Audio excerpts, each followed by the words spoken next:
হাইকোর্টে কি হলো সেই ব্যাপারটা বিশ্লেষণ করবে আমাদের যে আইনজীবী মাননীয় ফিরদৌস মহাশয়।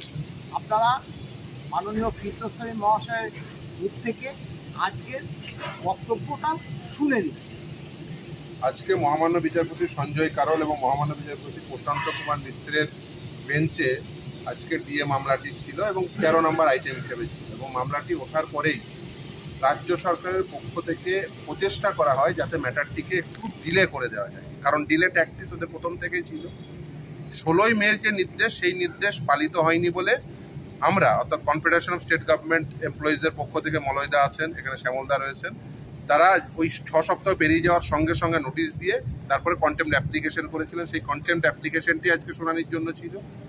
সঙ্গে রাজ্য সরকার যে মডিফিকেশন অ্যাপ্লিকেশন করেছিলেন সেটিও ছিল লিস্টে, অ্যাজ ওয়েল এজ এসএলপিটি, অর্থাৎ মূল এসএলপিটি সেটিও ছিল।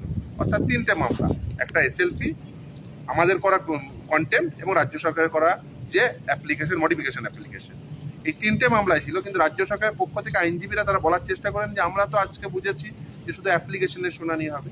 তারা খুব একটা প্রস্তুত নন, সেটাই মানে হাবে ভাবে বোঝাতে চেয়েছেন। কিন্তু এবং তারা ওই ডিলে ট্যাকটিস নিয়েছিলেন, বলছিলেন প্রথমে আগামী সপ্তাহে রাখুন।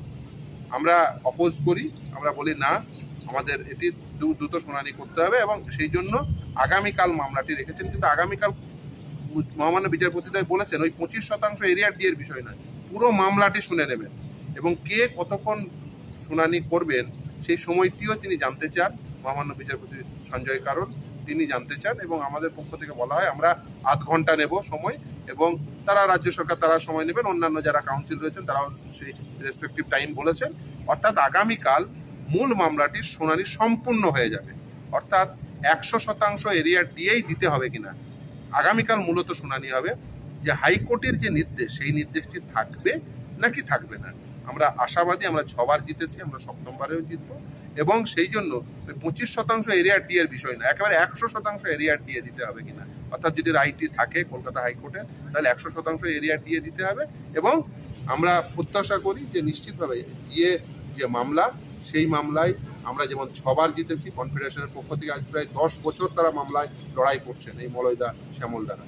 ফলে এই 10 বছর তাদের যে লড়াই, সেই লড়াইয়ের পরিসমাপ্তি ঘটবে আগামীকাল, এই প্রত্যাশা রাখি। তার কারণ মহামান্য বিচারপতিদের বলে দিয়েছেন আগামীকাল সম্পূর্ণ মামলাটি শুনানি করবেন, এবং সেই জন্য সম্পূর্ণ মামলাটি শুনানি হলেই রেসপেক্টিভ টাইম নিয়ে তারপর এসএলপি যদি ডিসমিসড হয়ে যায় 100% এরিয়া ডিএই আমরা হকদার, যেটা হকদার আমরা সেটা পাবো, এই প্রত্যাশা রাখি। তার কারণ 25% ইন্ট্রিম নির্দেশ এই মহামান্য বিচারপতি সঞ্জয় কারোলের যে বেঞ্চ ছিল এর আগে, সেই বেঞ্চই দিয়েছিলেন।